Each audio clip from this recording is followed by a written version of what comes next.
Welcome everybody back to another episode of the Swing Point Podcast. I'm your host Dylan Ruley, accompanied by my co-host Ainsley. Ainsley, how you doing?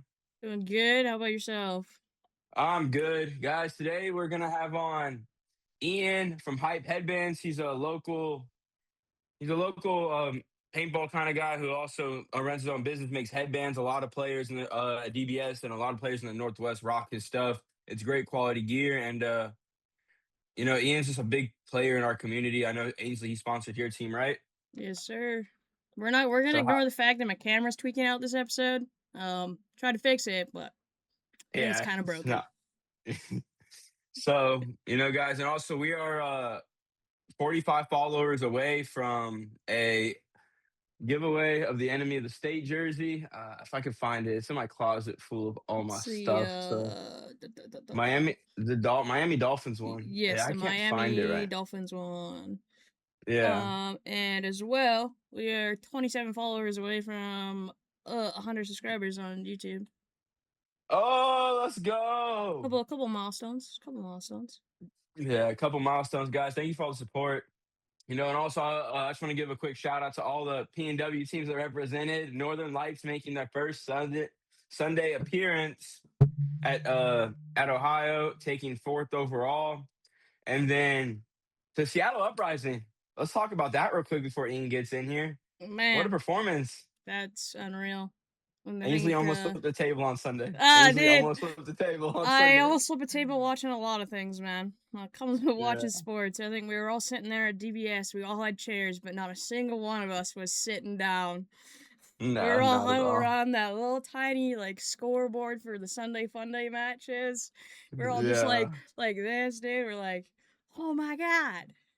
But honestly, that was incredible. Seeing the support Oh, here that it came is. out for all those guys was amazing to see. And even though the score didn't represent they won, I feel like the paintball community made it feel like they won.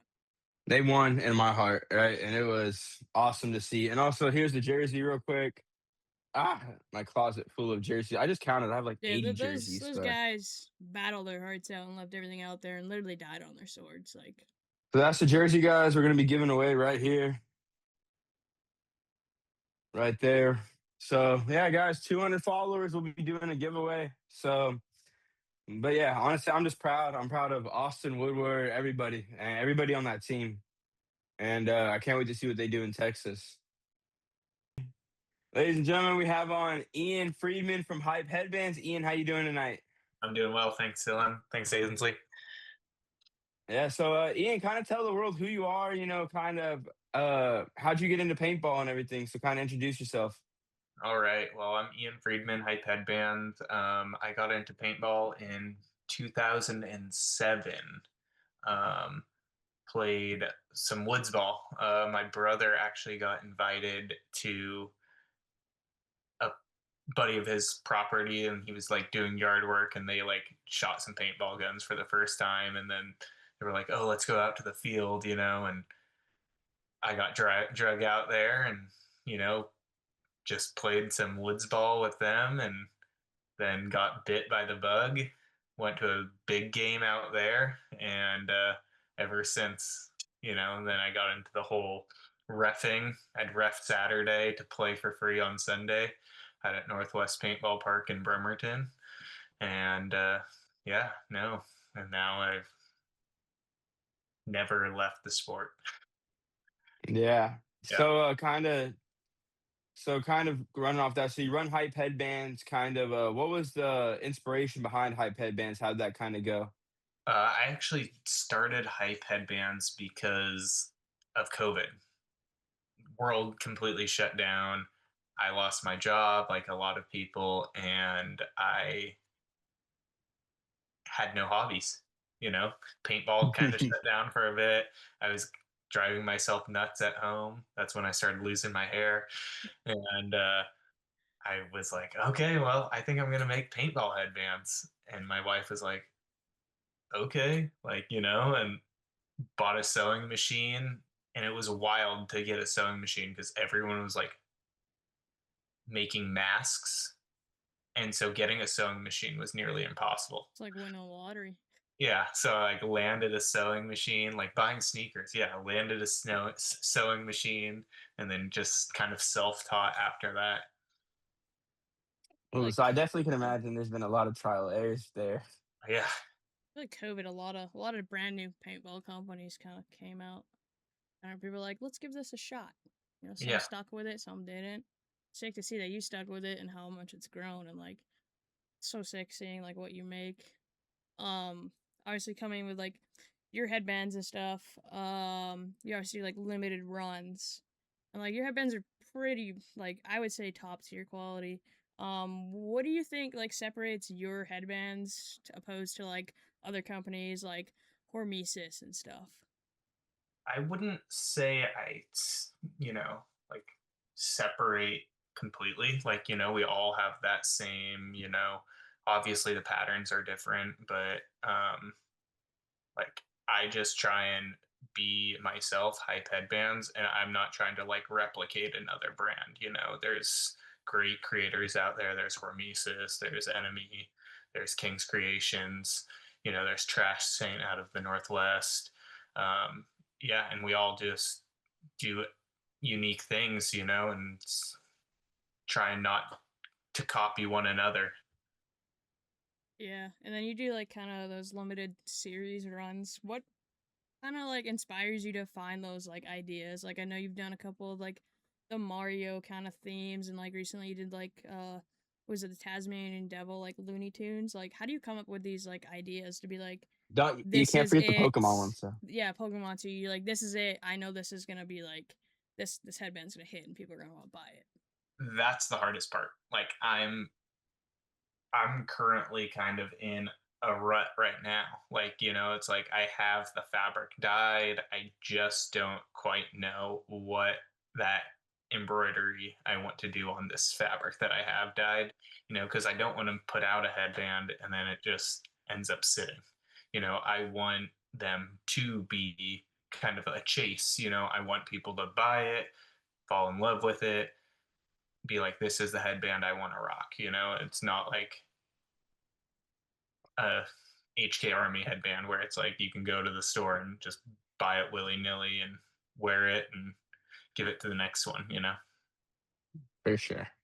And then kind of along that, you're not just running hype headbands. You also have a full-time job as well. So, how do you make both work, and what are like the struggles that kind of come with that? I wouldn't say I have too much struggles. Like my job isn't really demanding. I'm a waiter, a bartender Uh, slash server. So it's like when each day is a new day at work. So it's like when I go to work, it's like I don't bring work home with me, like a lot of people, so it's like I can just disconnect that way. And I guess the hardest part would,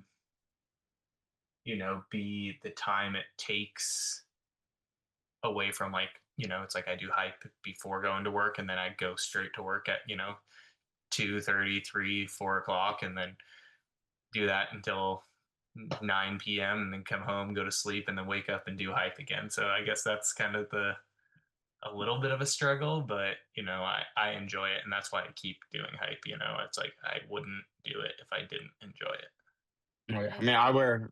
that comes Yeah, with I a think lot of things though. It's like if you don't enjoy it, it's like then you get why burnt even do it? out, then you don't want to do it. Kind of Yeah, like paintball, right? They tell all my guys all the time.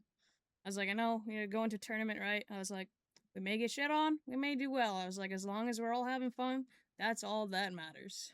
yeah, definitely. I Yeah, think my favorite memory actually of hype headbands is Jarrett. My Jarrett, he made me one. So my nickname on the Nomads was a peanut butter falcon. So he had one that said TV on it, and then had my number on the back. And I was like, I wear it damn near every weekend. I'm just like, yeah, I'm never letting this go.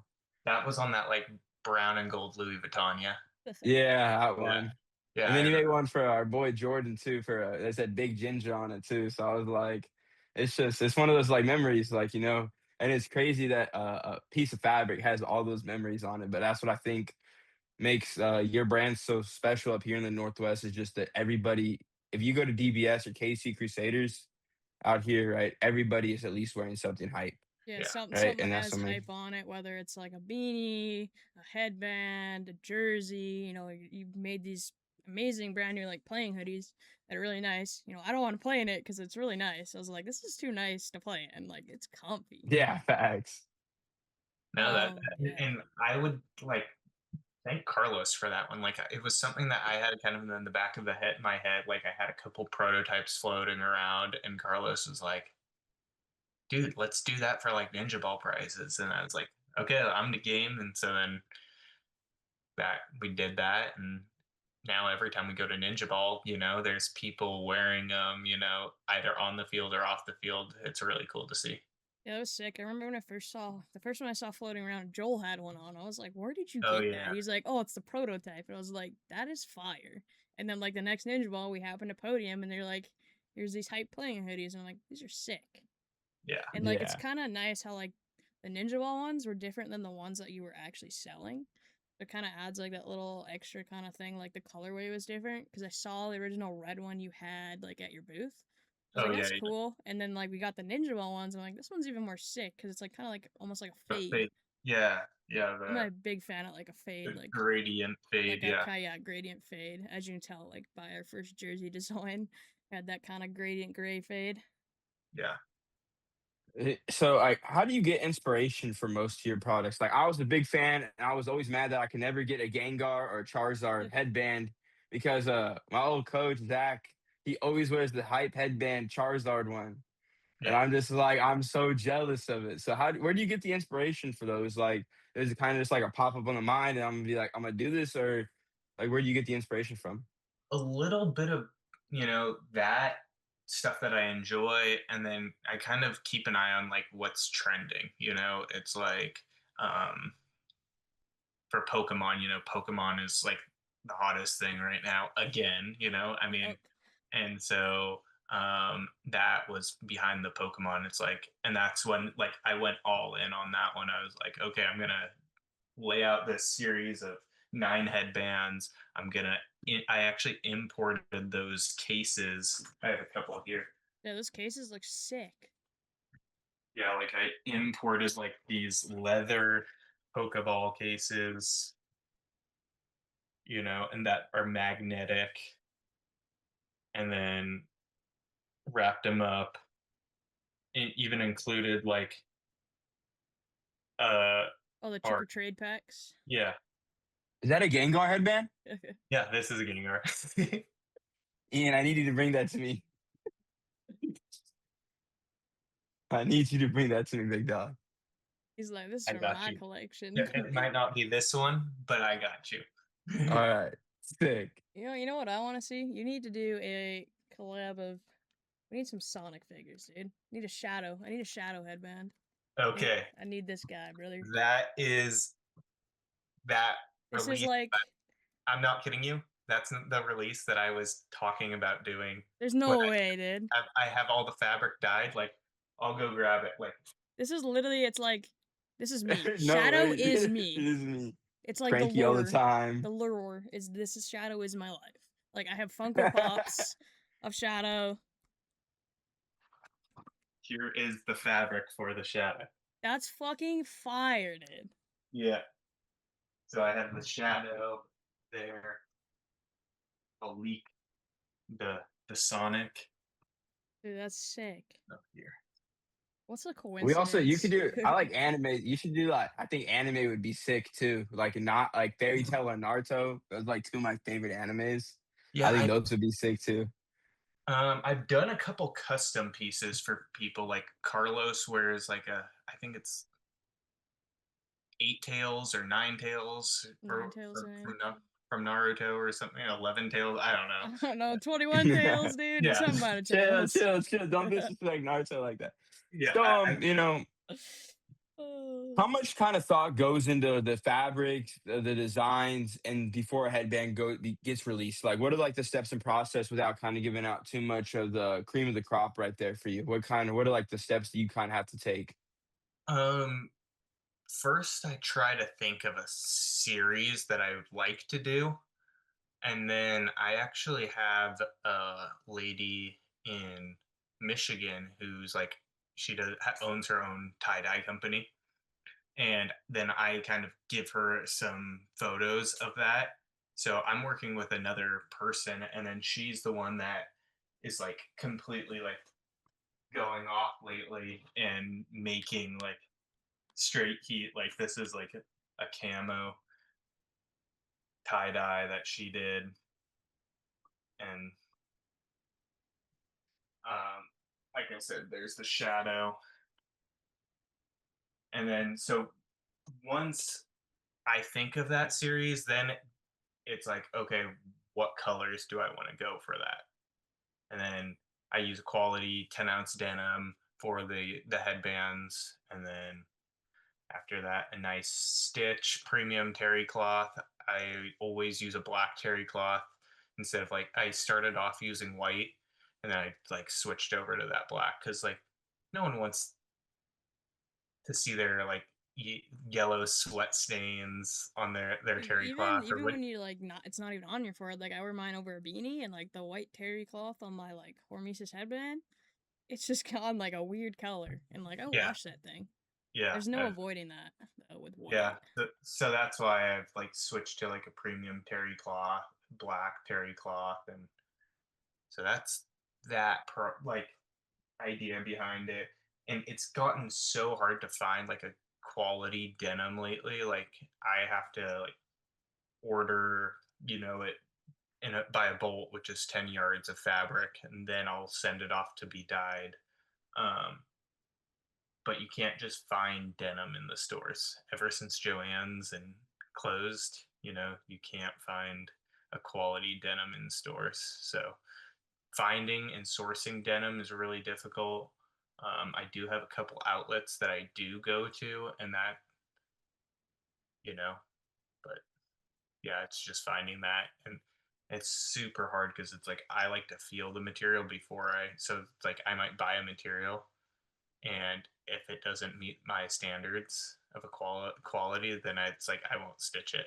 It'll just sit in a pile in my closet, and that won't get used. I think I that's mean, I just feel like kind that's of that's respectable. good to have, right? You're more like instead of like quantity, you're like kind of it's like quality control, right? You want to have like the best thing out there that's gonna last.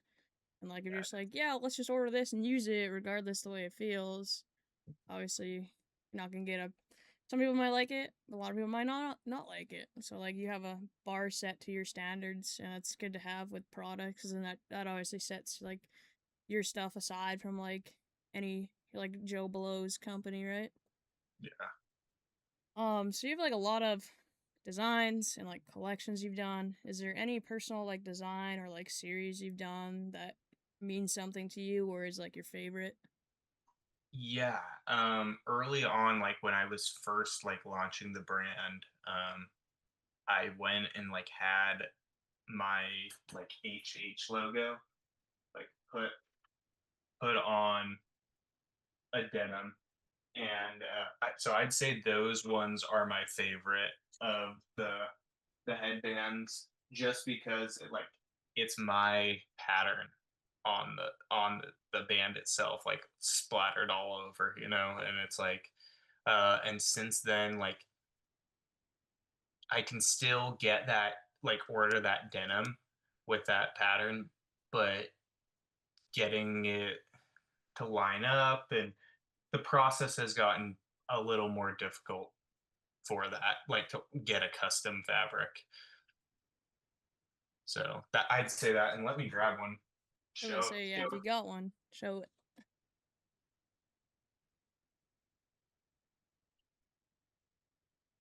We just want to shout out his sick ass background, everybody. By Yeah, the dude, way, look at that jersey wall. if y'all on the Bro saw Spotify my watching jersey this, wall and he was like, I'm gonna 10 up you. yeah, and you can't even see mine, but I've got my OG jersey, and then I got an Alex Holland jersey in the back right there. Shout out Holly, man. Yeah, so these were like the early on stages of like hype, where it's like I would have like my logo printed onto the denim, and I was doing like a collector coin. That's So sick. this one was called like That's sick. the Ricky, um, and I have it laser engraved and individually numbered. So That black and red one's fire. yeah, and then this is like a gray and black. And then this was the Halloween edition, like orange, and then this was like my first introduction to like a glow in the dark thread. So I did like a glow in the dark thread around the tag on all of these. So that What's was your turnaround time usually for like headbands? Like if somebody wants like a custom order, what's your like your usual turnaround time? um that varies, just depends on what the person's wanting. It's like they were just wanting like a black headband with a custom embroidery. Usually I can knock that out within like 72 hours. And then they'll, Cool. yeah, so like 3 days, you know. Or if it's like a fabric that I have, like usually when people reach out to me for customs, which I do quite a bit of, I just don't like advertise that I do it. So if they reach out to me and then tell me a kind of a colorway, and then I'll like go through all my bins of fabric, and it's like, okay, do you like any of these? And then if they say yes, then it's like, okay, like now what imaging do you want for the embroidery? And then we go that route. But yeah, no, I do quite a few customs. Like right now I'm working on one for someone. We're doing like a custom like super dead. That's fire. Yeah. So I was just working on the digitizing for that and getting it to like a standard where it's like we both like the way that it's stitching out. So that, and that's the hardest part about a custom headband, because you're only working with such a small area. Like the tail of a headband is 1 inch, Yeah. and if you're trying to like put all this little detail in a 1 inch spot, it's like, all right, we gotta figure something out, like a nice happy medium. So for this like instance, for like this client, we had to remove some of the intricate details like that the Super Dead logo had. Like it had a couple more drips and stuff like that, you know, versus in the skull part, but versus the XX, like, we can add that drip. That's sick. I didn't know you did like custom kind of like one-off things. I guess like you said, you don't Yeah. usually advertise it. Yeah. You might be getting a special a text from me in a but after this episode finishes actually. So Yeah, I was gonna say I have a, what that people call the risky Gengar, where it's like he has the tongue sticking out. Oh yeah. yeah. Yeah, Kind so of it's kind like, of like that Squirtle one with Squirtle's wearing those sunglasses. oh yeah, the Squirtle Squad. Yeah. Yeah. So So obviously, go ahead, obviously Mr. you Dudley. sponsor teams, right? And like, do you have like a process you go through? Do you like pick and choose who you want to sponsor? Like, is there a process that you go through, or because I know like some people will sponsor anyone, but do you have like kind of like a standard you have set that you kind of like look at people and you say, yeah, these are the right people to give a hype sponsorship to? Right now, like, since I'm in that growing stage where I'm able to actually sponsor a team, like a lot, like I probably get messages every other week on Instagram from people like, "Hey, do you do sponsorships?" And it's like, I do, but I just don't give away free product, because that's what 90% of the people want, is like, I just want free headbands. It's like, and it's like, explain to them, it's like, I'm just a one man show. Like, I can't afford to like just be throwing free product to you. It's like, how can we make this work? And most of the time, like, I'll offer them an initial discount code, and then if they buy a headband, great, if not, no harm, no foul. And then if then they'll become like kind of a brand ambassador. Like, I'd set up discount codes for them specifically. So it's like, let's say, you guys, for example, like I could see it set up on the website a Seattle Exile discount code. So then every time you go to the website, you can use that discount code, and then you can give away that discount code to people. and then on my back end, I can see it's like, okay, this discount code's been used 10, 15 times. Like, that's a team that is now showing that they're not just in it for the free product, they're wanting to help me grow. And then it's like, okay, I can get behind that. And then, it's like, of course I want people to rep my brand, but I also don't just want to Just give it to rep it. anyone and anyone. Yeah, I just don't want them to rep it because it's free. Yeah. I want them to like actually truly enjoy the product. People don't know, Ian just doesn't do headbands. Like, for down at DBS, he does DBS Factories jerseys, he does our Seattle XL jerseys. I just think your jerseys that you do and whoever you go through, they're like quality jerseys. Like, Yeah. probably some of the best built jerseys we've worn. Like, I haven't torn through a jersey yet, and every jersey I usually wear, I rip fucking holes in. Yeah.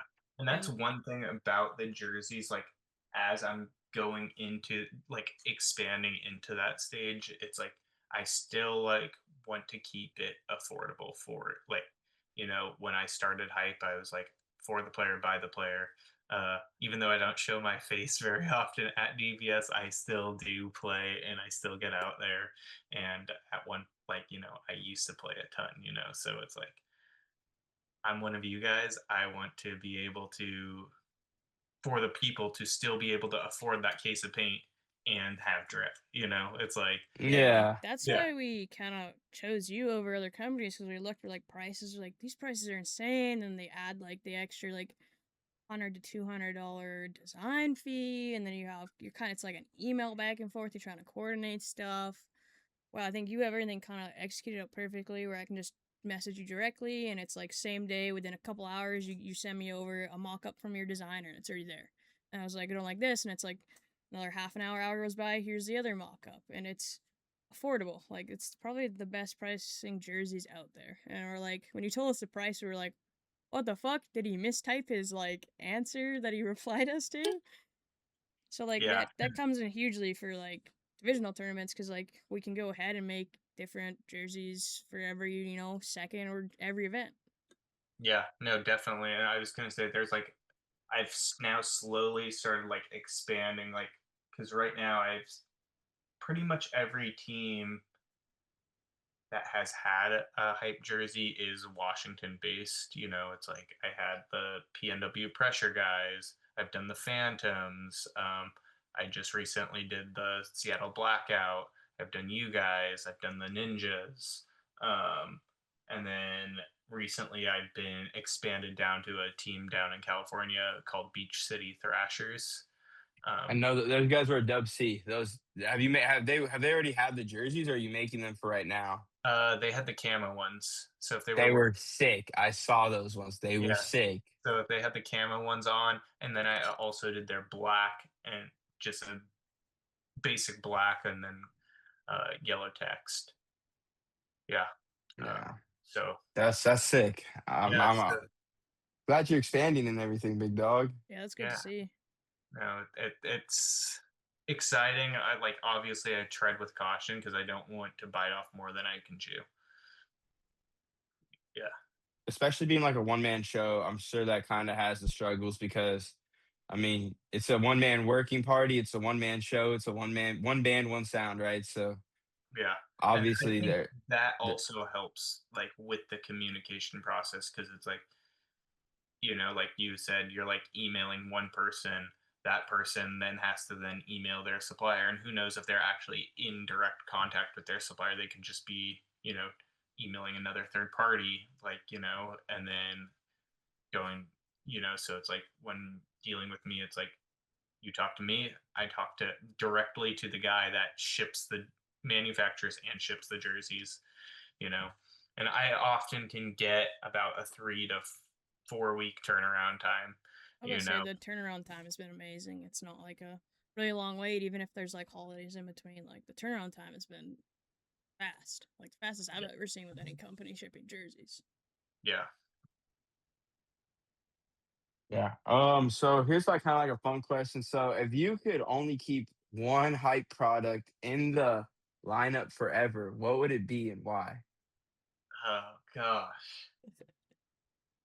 I don't know, like probably something camouflage. Like I don't know, like this is probably my favorite headband, and this is like a Urban camo, kind of. no, this is like a tree bark, like a Oh, okay. 90. This is actually from like an old jersey, like a 90s tree bark camo jersey, and a guy sent it to me, and he was like, "This was a buddy of mine. Unfortunately, he passed away, but I don't play that often, so I don't want to haul it around. But can you make headbands out of these? And I'm like, yeah, I can make it. So then I made him like 3 or 4 headbands out of it, and then I kept one for myself, and it's just rad, because the way that I like, it's a 3 piece, but it like lines up perfectly. Like there's a seam here, like Oh, you that's wouldn't even sick. see it, you know. It reminds Uh, me of like those old school Renegade shirts, like that That's pattern. exactly what it was. It was an old school Renegade that was then Nice. chopped up, But I don't know. Camo is just so sick, It's like if if you have a black jersey, it's gonna match. If you have a red jersey, camo is gonna match it. Yeah. So it's like if I could find a ton of this material, I would just stock that forever. eBay, dude. eBay, eBay, marketplace. Sometimes eBay. those things pop up for like $20. Those like long sleeve shirts. Yeah. But the thing is the long sleeve isn't like the cotton. Like that's a cotton, not like a denim. I So guess yeah, some of the denim ones are a bit harder to find. yeah. I actually like down at Super Game, a guy like had a full jumpsuit, like arms, chest, pants, and he gave it to me, like because Dang. I had a booth set up, and he was like, "Just make me one headband, and you can have the rest of the material." So I actually am sitting on like a small gold mine, because I have the material. I just haven't stitched it up yet. Cause you made some long sleeve kind of renegade looking pattern shirts at one point, didn't you? I remember you had. Yeah, that's actually like one thing that I feel like I'm touching where no other paintball brand is touching. It's like the Renegades, yes, they're a little heavier weight, but I've like found that happy medium of a nice lightweight denim jersey, to bring that old school feel back, because it's like find a manufacturer or a supplier that sells a Renegade jersey. It's like you Because I can't. saw Cassie had one on. I was like, is that a Renegade jersey? She's like, no, it's actually a hype jersey. I couldn't even tell the difference. Like, it was pretty spot on. I was like, Yeah. that Yeah. was sick to see. Well, I actually have done the ones that, like, if you've seen like Patty from Off the Leash, Yeah. um, I'm the one that helped him. We collaborated on that one, those projects, where it's like he could release that denim style Renegade, and he just worked through me for that. So we talked a lot about kind of like your headband company and your hype company kind of side. Obviously, you play paintball. You played for a long time. What do you think if you had to pick one memory? What is your favorite paintball memory of all time? Favorite paintball memory, like travel. Like, does it have to be like? Anything revolved around playing paintball, being at paintball, like separated, just paintball, nothing to do with like hype, just paintball. Uh, well, I guess since I've never like won a national tournament, like I can't like put that on there, but like a core memory that like I'll never forget was when I played for the Ninjas. Was uh, Atlantic City. We had like a house right down the street from the beach, and the house had bikes and all of that. There probably is a video floating around somewhere, but like I don't know. It was the off the field memories, like where it's like we all like had riding down the street on these like cruiser bikes, along the beach, holding beers, and then in this like, dude, it's probably on YouTube. Carlos like filmed it, but there was like we're driving past this house, and these people are like mowing their lawn, and they're like, "You need another beer," and then like they gave us another beer, and then we like cruising down, like So it's like it was an off the field like experience, and you know, I'll never like forget those, and that's the hardest part about not playing is not being around the like and experiencing that stuff. It's like I've traveled Yeah. over because of it. Yeah. So if you don't mind me asking, why did you step back from paintball? Just Uh life? yeah, just adulting, and it's like I want and that I would say that's maybe probably the biggest sacrifice, like from being with hype and then playing. It's like because the events that I get asked almost every ninja ball if I want to play, but uh, that's the same clientele that I'm trying to reach, so it's like I have to prioritize either setting up a booth or playing. And with me, it's like with being such a small brand, it's like I have to kind of be like, okay, I'm here to support you guys, and you guys, because you guys are the backbone to hype. Yeah, of Yeah. course. So, Yeah, it was kind of adulting. It's like what 2018. I moved down to Olympia Lacey area and got a house, and then that turned the commute that once was 20 minutes when I lived in South Everett to DVS, the Like indoor, 3 hours now. yeah, and now it's like almost 2 hours each way. Um, and so it's like just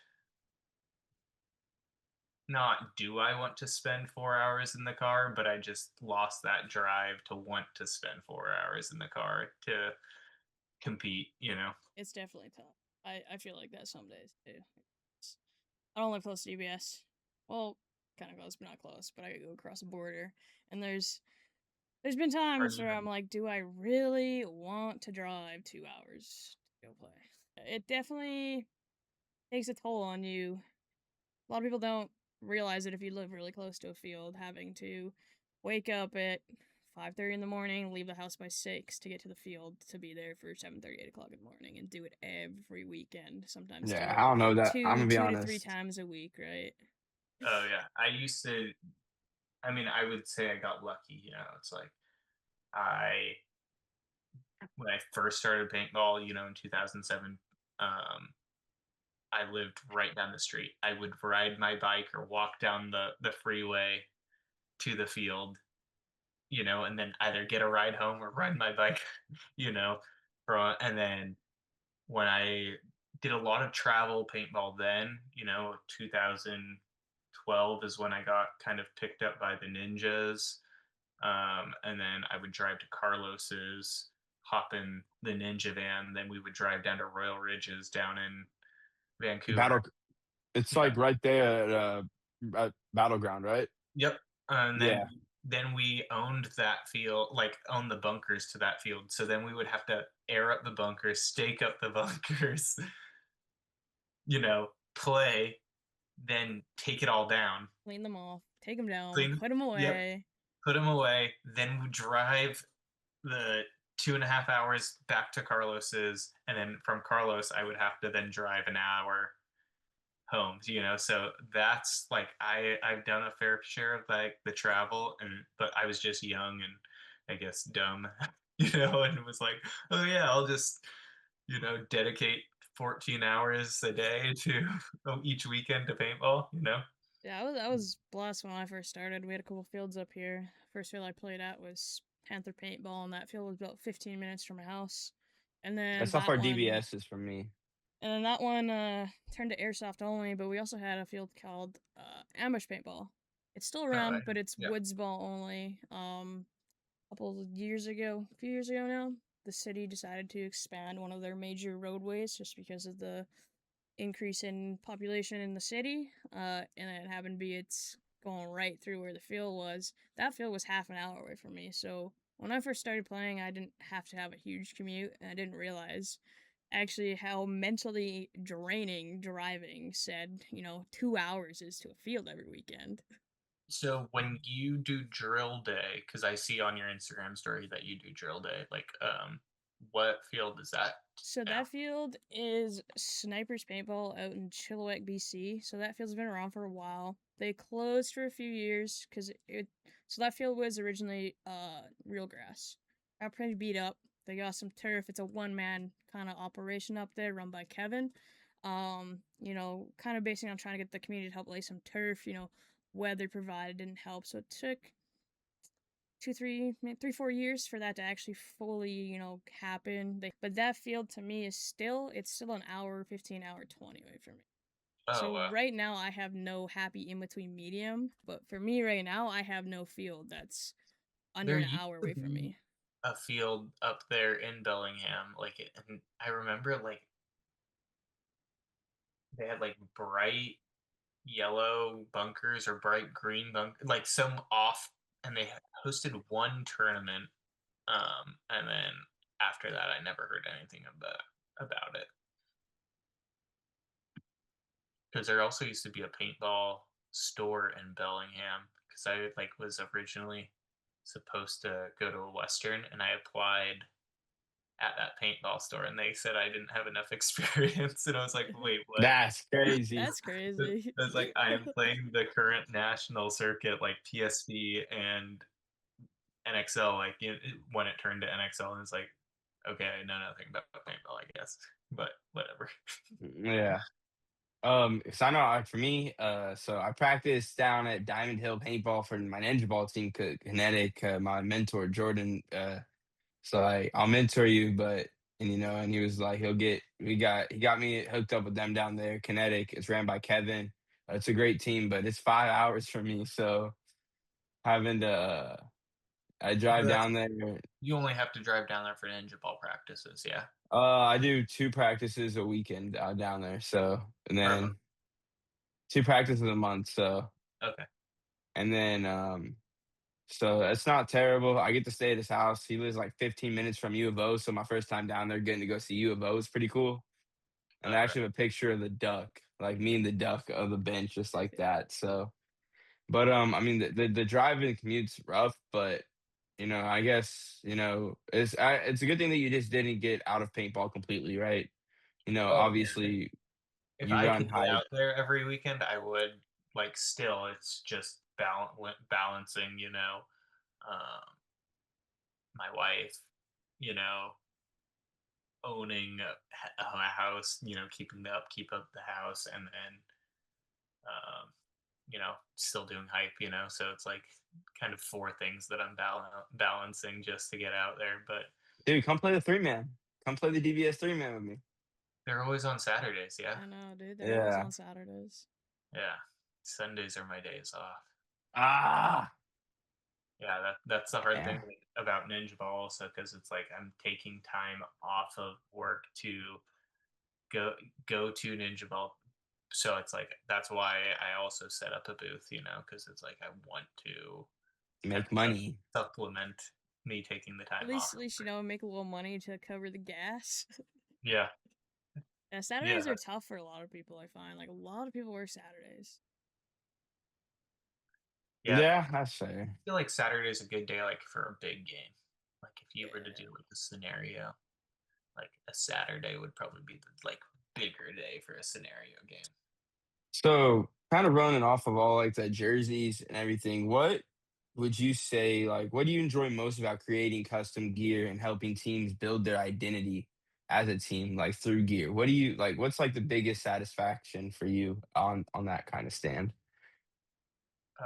The biggest satisfaction is seeing them wear it and tag me on a photo on Instagram so I can reshare it. Me just constantly spamming Ian at hype headbands on all our Yeah, team posts. yeah, because it's like, dude, I want to share you guys. It's like, and then even though it's just my little tiny logo, like that, I would say that's like the biggest satisfaction is like seeing that little tiny hype logo like actually on a product that someone's like out there wearing, even if they're like traveling to like now I've done like I said, I've done the ninjas, who are traveling nationally. I've done a couple of teams down for WCPBL. So it's like seeing those on like the bigger stage is like super satisfactory. And then also like, you know, helping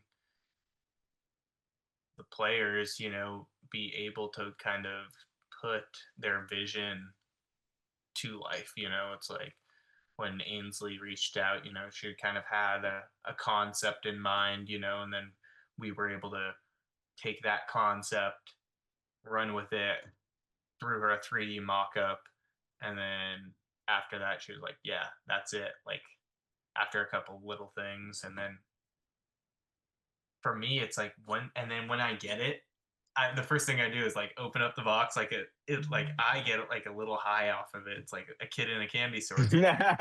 Yeah, it's like, oh my god, here it is, and then like I open it up and then lay it out, take the photo, send it to you guys, and then it's like seeing your guys' reaction is like super satisfying. Yeah, nothing beats like you like get the box of jerseys and you start like give them out to all your guys and they all open it and you see all like their different like facial expressions. They're like, "This is fucking sick." Yeah, Because like Seth gave what me one of once his was jerseys. like a thing on a screen is now physically in your hands. yeah, Because Seth gave me one of his factory jerseys that you did, and I'm a really big fan of the design. I really like it. Yeah, those are This sick. one right here. oh yeah.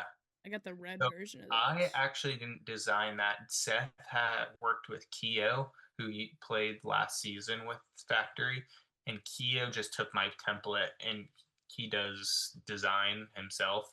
So he Yeah. like put it, you know, so that was a different process, but that was a really cool thing to see because it's like I then could see like, okay, if you do want to use your own designer, you know, I can take that you know, what you give me and turn it into reality. Well, yeah, even like us, you For gave us sure. like a mock up of those tech tees. They're sick.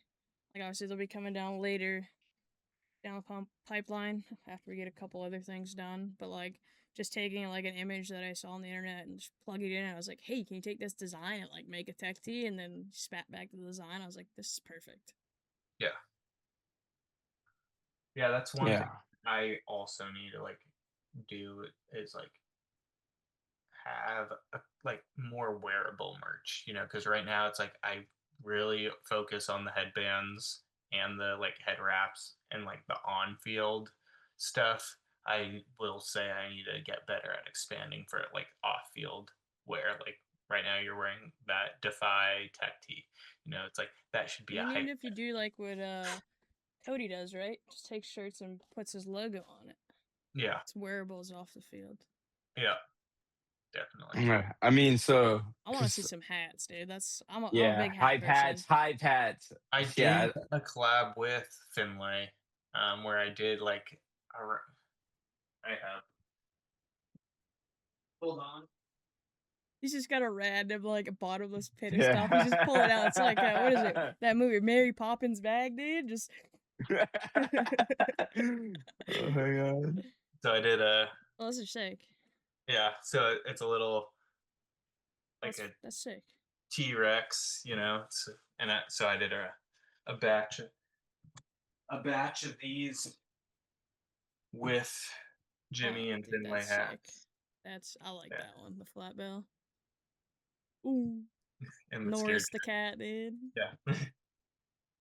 Yeah. So I have done some hats. I actually like got like a embroidery hoop for my machine to be able to do hats in house, but that's a bit of a learning curve, you know.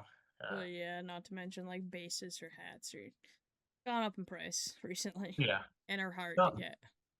yeah, that, but it's also like learning because you know it's like I can't what I can and can't do, you know, because it's like I don't own a hat company, I own a headband company, and Yeah. I'm proficient in making headbands, not making hats. I mean, I think one of my favorite headbands you made, and I have it somewhere. I have it in my gear bag actually, because I was gonna wear it. The tribute you made to Alan, the Oh Panda yeah, clan. Like yeah, Alan, rest in peace, man. That was such a sick headband, dude. You really cooked up for that one. So yeah, with the his Panda Clan logo, yeah. yeah, that was awesome. Well, that that jersey that he used to wear, that Panda Clan jersey, Mm, was the first like jersey that I've ever like done for someone else. Like that was still in the prototype stage where I was like going through different suppliers. And so that was a one-off jersey, and it's like I never actually went with that supplier. That person I made it, we like critiqued, and then it was like after that never went to them, and now I'm working with the guy I'm working with now. So yeah, I mean, go that ahead. that was a cool one because it's like that was something that we wanted to like eventually roll out, but we were like still going through that process. Like I wasn't even doing jerseys yet for teams. Like after that season, last season is when I like actually started taking on teams officially and doing jerseys. So that was he helped pioneer the hype jerseys. Absolutely, Yeah. absolutely. So, kind of walk me through just in like 5 years from now, where do you want to see hype headbands in your business and the paintball community? Where do you want to see it at? Um, Still manageable, but like I'd like to see myself like I don't want to like hire employees. Like I still want to kind of stay small, but I want to like expand maybe to the regional scene, like go to a WC, PPBL, and like see like expand that way. Like I already sell a lot of products online, all around the country and Germany and yada yada yada. Like I have made it overseas, so that part's kind of cool. But um, putting a face to the name in different regions would be cool. Yeah. Dude, we get you out of the Dub C or maybe an NXL. Who knows? That'd be Yeah, awesome. yeah. A Dub C would be the like the big one because like it's manageable where it's like I could load everything in a car and drive it all down there, set up the entire booth how I want to set it up because that's the hardest part is the logistics of like getting the product to the event and then having everything that I want to be able to display it properly. And I'm still learning that process at Ninja Balls. It's like I've done like small booth, I've done big booths where I have like the grid walls, and then now like the last event, I kind of found a happy medium where it's like I was able to display a product, have a little bit of grid wall, have the like coat rack, with stuff, but it's not like overbearing, because I Weather do realize, dependent, because last yeah, event the grid wall was so windy. yeah, Yeah, blowing. that's what I'm hoping for. I really hope we get I just want one sunny ninja ball. Just give me one, please. Last July Ninja Bolt rained. I was gonna say, I think you can see it, and it looks like Man, the it'll weather probably be like snowing tomorrow, okay? It's the Pacific the Northwest. weather forecast. I think is showing clear at least for this weekend's practice, and Hey, they said that for the last Ninja Ball, and it was wrong. And it was pissing down rain. They're like, it's supposed to be like high 80s, 90s, and then we get to Ninja Ball, it's downpour rain. I look at Hayden and I was like, can we just not get out of bed? Can we just like not go play a tournament? yeah. I was gonna say no. That kind of like worked. Like it rained early in the morning, and like DBS was on top of it, pumping the water. But by the Dude, time D4 worked, like you guys were wet. But dude, by the I've time, never seen so much water. Iketo had to get the pallets out at the yeah, entrance of the field to get to the start gate. I by just the time remember we're D5 there, I started, though, look, and Nate's like, everybody come on the field. I'm like, I guess I'm walking through this fucking 6-inch deep puddle of water to get to the start box. yeah, hopefully you had your waterproof socks. Nope. Yeah, by the time D5 got around, it was dry. It didn't even look like it rained. Oh, it was so great playing D5. So great playing D5. Yeah, I loved it. I I was gonna was say, warm. the sun came out, the field was dry. It looked primo for D5. We soaked up all the water, okay? It ended up in all our like gear. I just remember Yeah. you had that video from behind by your booth, and I'm in the corner, and I'm like, it didn't look like a lot of water when I was out there, and I go back and look at the video, and I slide into this massive fucking lake of water, and like, I'm like, you can't even see my cleats, dude, and it's just, I'm in it. Yeah. Yeah, honestly though. So you have any? What are you gonna have? So you're setting up. You're gonna be there at this Ninja Ball, correct? Yep, that's the plan. I will have like the smaller booth set up, and probably hang out for all of D4, and then usually like the major through prelims for D5, and then after prelims for D5, I take off. You gonna have anything cool there? Anything new popping up for the booth? Not a ton of new headbands. Like I'll have like some various tie-dye headbands that I've been working on. No series, like, nothing terribly limited. Like probably have like some random Pokemon ones, from releases Mm-hmm. in the past, but just not full releases. Dang, look, you're getting excited. You heard He Pokemon. just wants that I Gengar I headband. just want a Gengar. All right, I've been in like a real big purple, like purple thing. So like, I almost want like just like a You never purple to left black purple, thing. Dylan. You never left purple. This was one of I like never left purple. the I was passion looking at. Oh, that's sick. projects that I did. So like I had like custom milled guns, and I had height done, you know, fully milled into it. What gun do you have right now for like your paintball gun? Do you have like a current gen paintball gun or no? Oh yeah, I have a 170R. Oh heck yeah, okay. Yeah. You didn't see this guy balling out the other weekend, dude? No, he wasn't there. Oh, damn, you missed it. I went I out. was What team like, are you playing with? I've never seen you play. I was like, holy fuck, Ian can play paintball. That motherfucker smoked me off the break like 3 or 4 times. I went to DVS, what, With 2 weeks ago? Seth, yeah. Yeah. Play Factory. I drugged Seth out there. We played with Factory. Factory was I short. remember getting this text from Seth, like, I think it was like a day before. He's like, you playing this weekend? I was like, yeah. He's like, I'm sorry for what's about to happen. I was like, what the fuck do you mean what's about to happen? He's like, oh, I guess I'll tell you. He's like, me and Ian are coming out. And I was like, fuck. Sure enough, Seth and That's Ian were awesome. just Well, smoking me off the break the whole time. I was gonna like, say that's one thing, like why I need to like play more, because a lot of people don't know that I played paintball. It's I'm like pretty fucking good at it from what I'm hearing. really fucking good. I'd say mediocre at best, but This guy knows how to play the snake. That's all I'm gonna say. So kind of we asked. I'm gonna ask the first one. Ainsley can ask the second one. That's kind of like a two spin-offs. It's like kind of signature to our show, right? okay. What does paintball in the Pacific Northwest mean to you, and why do you think it's so important? Um, Pacific Northwest paintball. I'd say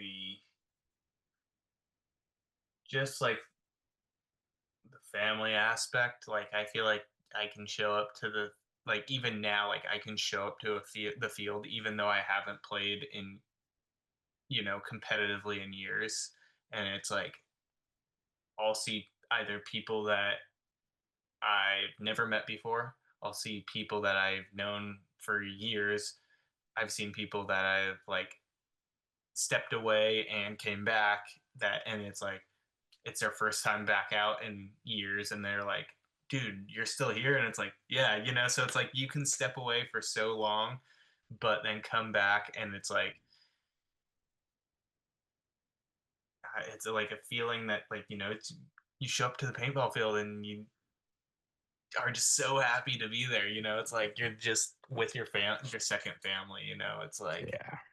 I don't even have to have a team. It's like I showed up, like sent Seth a message like, hey, I think I want to play paintball. He's like, all right, if you're playing, I'm playing. And then I was like, okay, who are we playing with?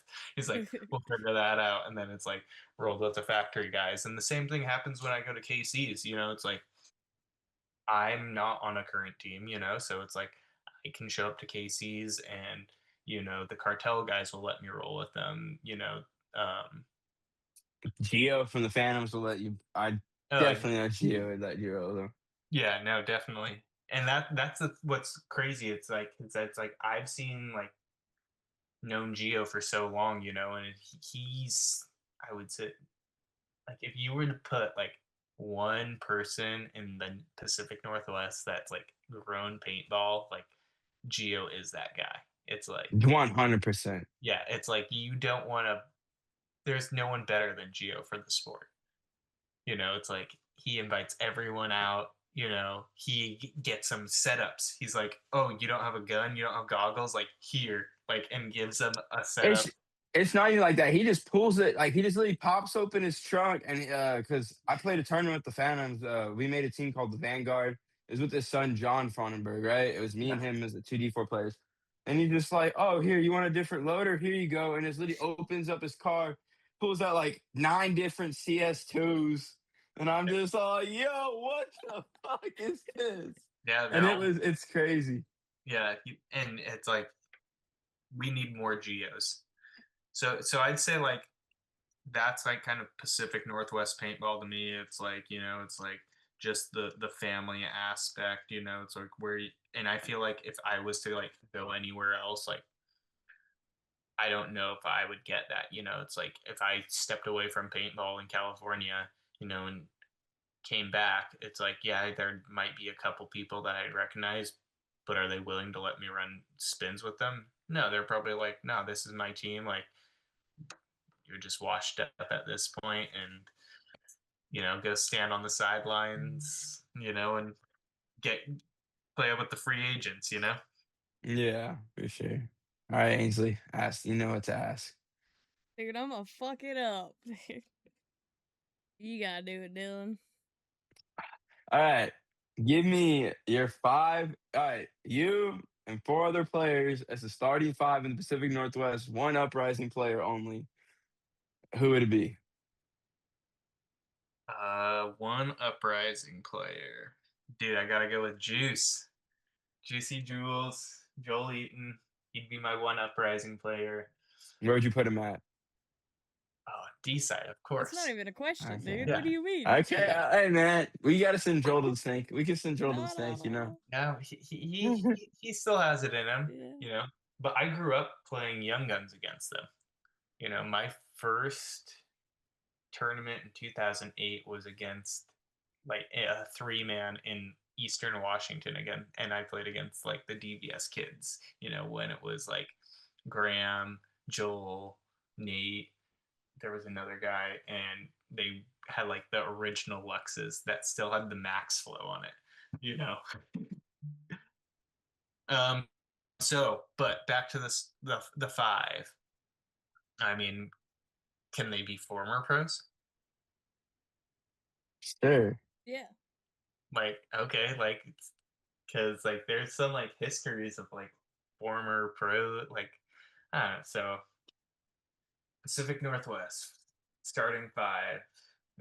You said me, got Joel, 3 more, Mason. Okay. Solid. Gotta get Mason in there. um Probably throw Zach Sweeting. Gotta get my boy Okay. Swedes. Sweeting. So I got Joel on the D side, got probably me on the snake side, Mason joysticking behind me, Zach kind of floating in that middle back roll, and final person, be smart about this. He's like, I don't want to hurt anyone's feelings. No, not that. I'm like, I want to put it together like a solid team. Um, let's go with Map.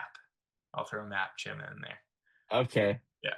That's All right. solid. Wait, Ainsley, Just I've never asked you this. You know, before we go, Ainsley, what's yours? I'll give mine, but what's your starting 5? Oh man.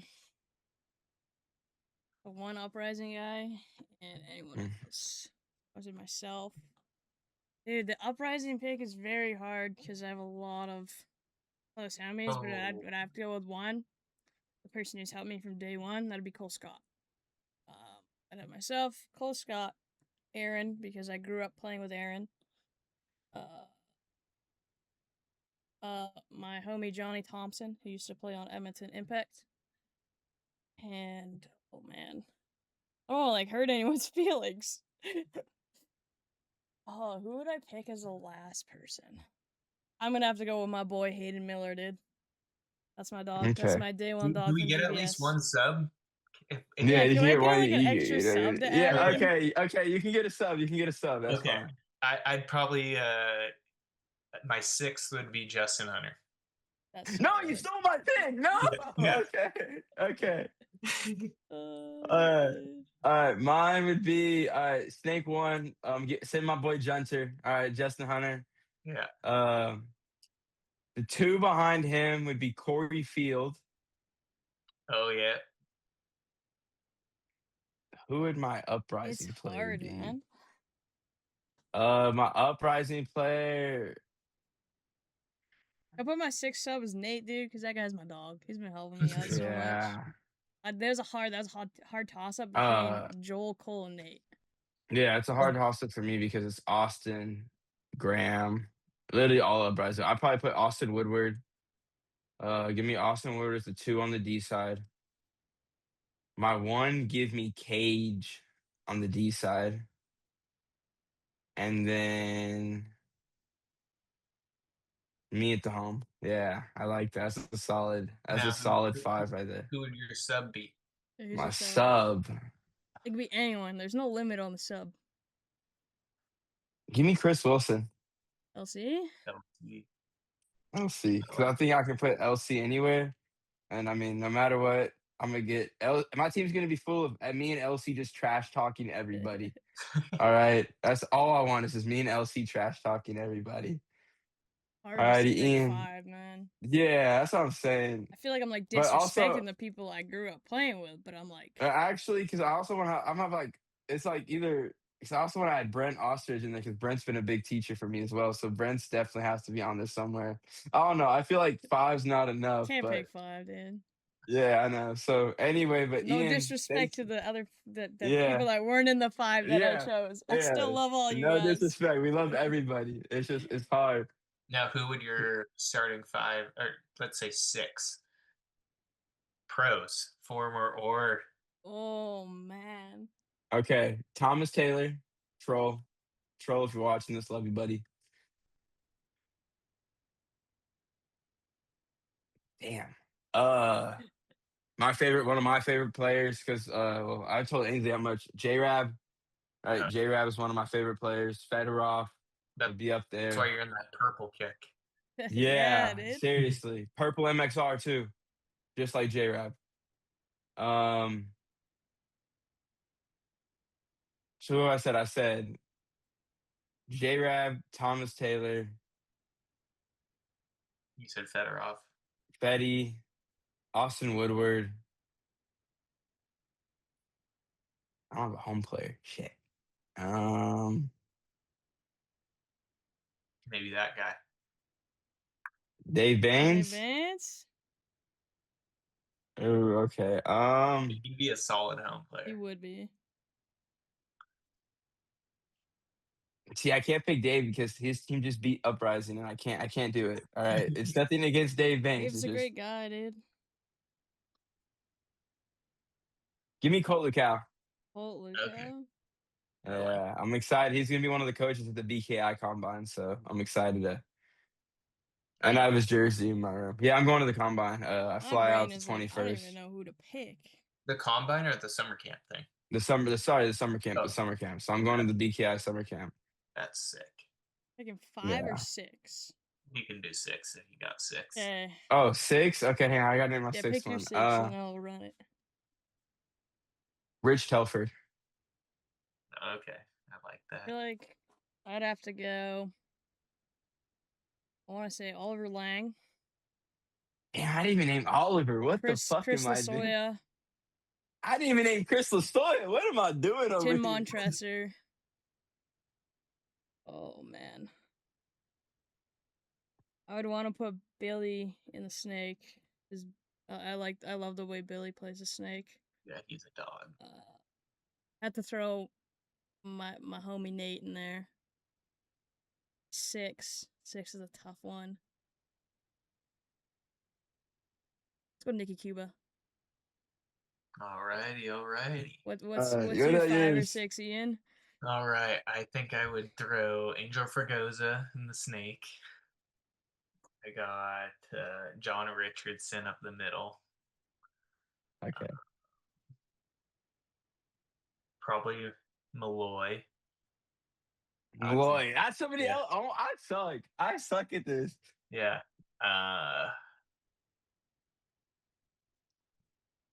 Got those 3. Brian Megason too from Old Naughty Dogs. You could put Brian on there. Big B. He's my coach on the Kinetic actually. So yeah. So the probably throw like Yosh Rao. I'd get Yosh in there. That's 4. I like the Billy Bernaccia and probably Colt Roberts. Yeah. Colt the Bandit Roberts. Yeah.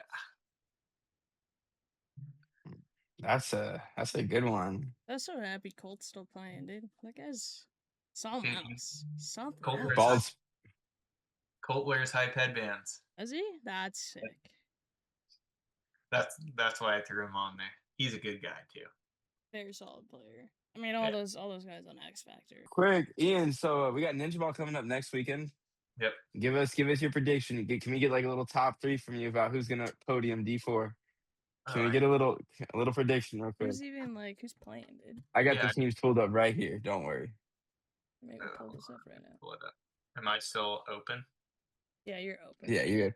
All right, Division 4 5v5, 406 Freedom, Beefcake, Blindside, BTA, Factory, Fury, Inferno, James Gang, Kinetic, Seattle Blackout, Seattle Exile, and Unforgiven. Okay, no disrespect. I'll start off like that. All right, I'm pulling up the team list also. That way I have it in front of me. Okay. All right, so top 3 you said? Mm-hmm. Damn, it's only 12 teams. Who do you guys have as your coach this event? Nate again. Okay. That plays into this. I wouldn't have it any other way, dude. Oh gosh. Put him on the spot like that, dude. He's like, I'm gonna pick my sponsored teams. No. Dude, you can't even see rosters either, because like people don't have rosters posted. I was gonna say, is it Unforgiven or Inferno that's been winning? Inferno. Yeah, so that's like Donnie and Mason and them. And Christian, yeah. And Bear. Except for the one event that we beat them. Yeah, except that one, right? Yeah. So I would put. Can I put 4? Yeah. Top 4. That's top usually 4. like what it would be, right? Because like Yeah. semis, so I don't think there's 12 teams. There's not gonna be a bye. It's gonna be, I think.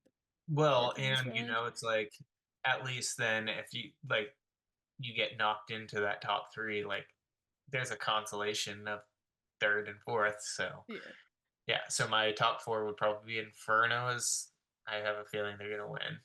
Yeah. I would say Blackout getting 2nd.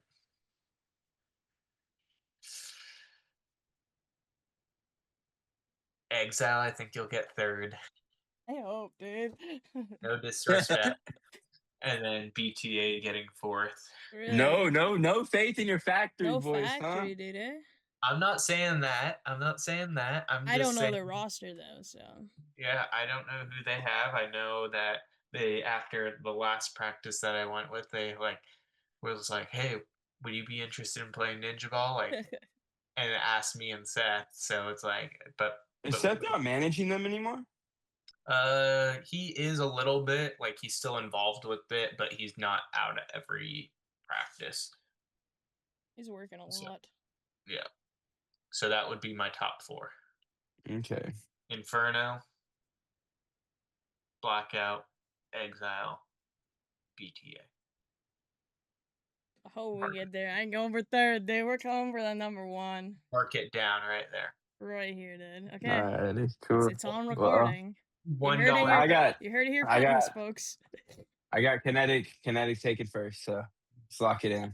I think it's hard. Inferno and Blackout are both very good teams. Kind of depends on Inferno's roster, because last I heard, I know Mason's not playing because he's not around for this event. I don't know Blackout's roster, but I think Blackout's gonna take first. They've been pretty consistent, pretty solid. I think it's gonna be Blackout, Inferno, Kinetic. I want to put Factory up there. Dude, you're not even gonna throw yourself in there. I don't know, man. I'll see. Maybe that'll change after the layout. I want. I'm looking. Well, with Nate being your coach, and it's essentially the same layout as the MA. True.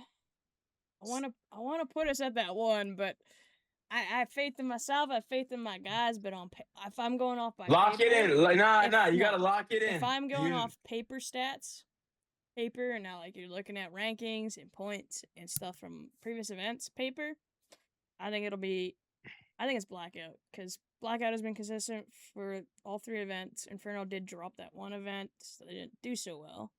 I think it's going to be Blackout, Inferno. I want to say probably my guys, just based off paper stats. I don't know, the fluctuating. And then 4th would probably, I want to put Factory, because they've kind of come back, First event, weren't so hot. Second event, okay. Third event, a lot better. I think it'd be a toss-up between, like, Factory and us, kind of, Okay, well, anyway. Ian, thank you so much for coming on the show, man. It was a blast talking to you. I know I had a great time. I'm sure Ainsley did as well. Any shout-outs you want to do before we kind of wrap up the show here? Shout out to everyone that has ever bought a hype headband or wears a hype headband. Shout out to you guys for putting this on. And shout out to my wife for allowing me to continue to, I guess she's not allowing me, but supporting me through, like, all the ups and downs of hype and paintball in general. You guys should go buy one of these great fucking playing hoodies. Yeah, wear hype. Yeah. Fire, dude. You got a place where they can. You got a place where they can like follow you or anything, a little social media, any handles? Oh yeah, so I have hype_headbands on Instagram. IYGUY is my personal. You'll see me post about once a year. I didn't even know you had a personal Instagram. Yeah, I know. Yep. Playing once a year, I'll post a photo. So as soon as Parker gets me those photos, I will have a new post. Also, you got a website too, right? Yep, hypepb.com, and then I have a Facebook group, Hype Headbands, and that's kind of like a mini BST, like where people like who have old releases can post their headbands for sale. Well, I'll be hitting you up very, very shortly after this podcast ends. So I need something to maybe hopefully get done before Ninja Ball. So yeah, looking forward to those shadow head. Yeah. I'll rock the fuck. Alrighty, Ian. Well, thank you so much, big dog. Thank you. Yeah. It was a pleasure. Absolutely. Alright, have a good night. See you at next weekend at Ninja Ball. Okay, sounds good. Later, big dog. See ya.